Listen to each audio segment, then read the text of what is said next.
Hey everyone, thanks for joining us again. Here we are on Highway 97 that lasts forever, I think. This is a cool little rest stop we stopped at on the way to Revelstoke.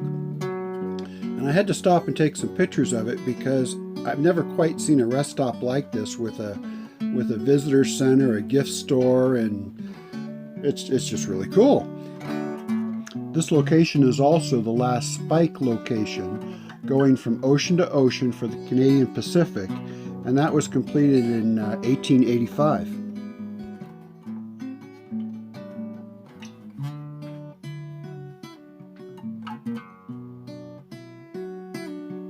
Arriving in Revelstoke, we stayed at the Mountain Ski Resort, which is another free spot for us, of course.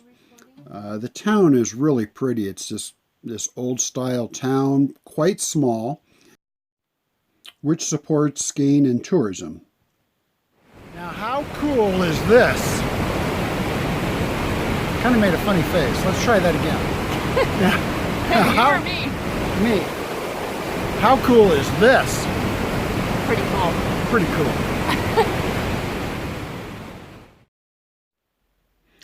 So I'll tell you what, making videos and trying to keep straight faces and stuff is not quite as easy as it looks watching other people. So we're driving from Revelstoke to Lake Louise here, and for the most part the speed limits in Canada that we found are set at about 100 kilometers, which is about 60 miles an hour, which is really my comfort zone for pulling a trailer. I haven't seen 70 mile an hour speeds and stuff like that on any of the Canadian highways yet. We've also seen just a massive amount of road construction going on between Revelstoke, Lake Louise, up to Jasper. Everywhere we drive, it looks like they're just rebuilding the highways. They're in really good condition. So we've made it to the beautiful Lake Louise, and the funny thing is, a couple of months ago I really started to look into getting a kayak specifically for this lake. Now, I don't know if you can tell or not, but that's ice out there. The thing is frozen. So fortunately we didn't get one, so we didn't have to carry the weight, etc. Beautiful lake.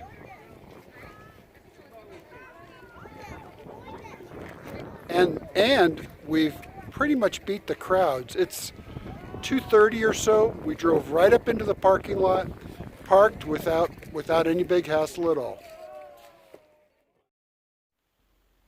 We walked along the perimeter of Lake Louise as far as we can go until the snow was starting to get too bad. Looking across the lake, though, we could see the Fairmont Hotel, which is a mere 500 and change for a night.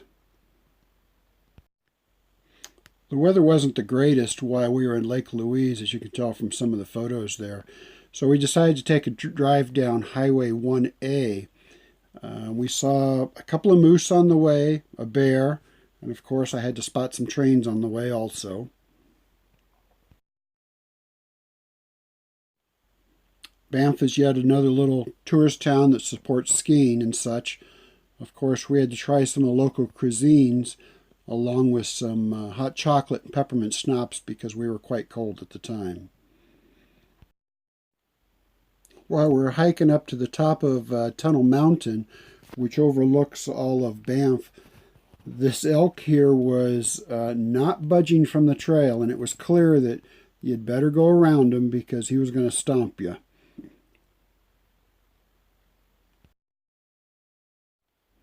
And this is another beautiful Fairmont Hotel in the town of Banff.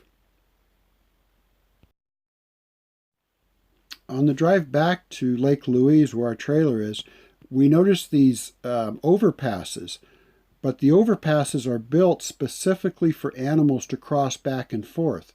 They actually put fencing along both sides of the road so that the animals can't get on the road, and they put these bridges so the animals can cross over. Pretty cool.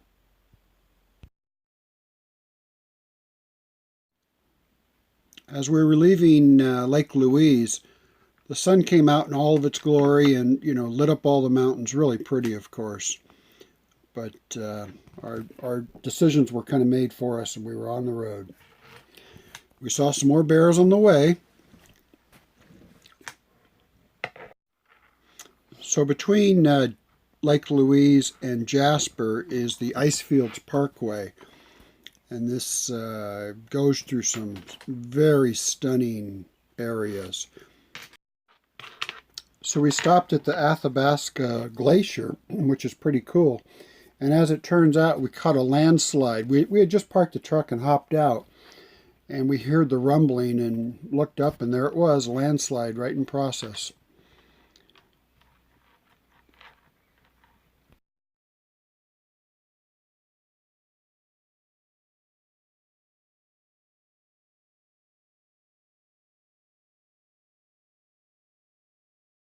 So we're driving the Icefields Parkway. Don't come up here because the views are just not that great, really. They're just, mediocre. Just okay. Just okay. This trailer had passed us by somewhere along the journey, and we just had to stop and talk to them and find out what their backstory is. They're permanently moving to Alaska.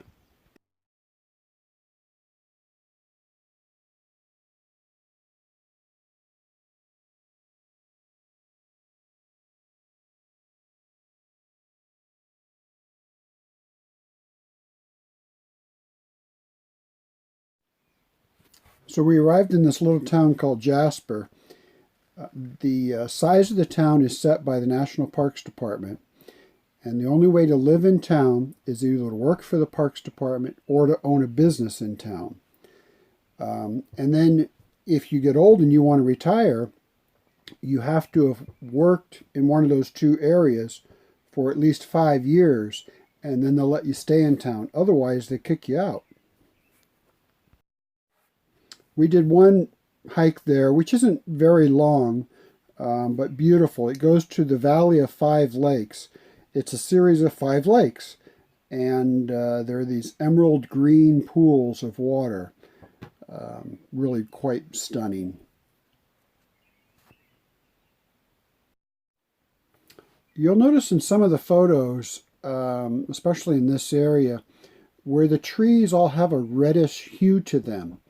And there's a beetle that actually kills the pine trees. And their forests are, in some cases, just completely wiped out. In fact, the campground we were in was mostly dead trees. We've arrived in Dawson Creek here at milepost 0. The reason it's milepost 0 is in 1942, the road ended here. And this is where they started the road to reach Alaska.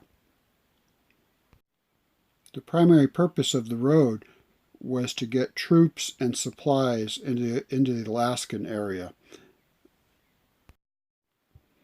If you like our video, hit the like button and subscribe. Thank you.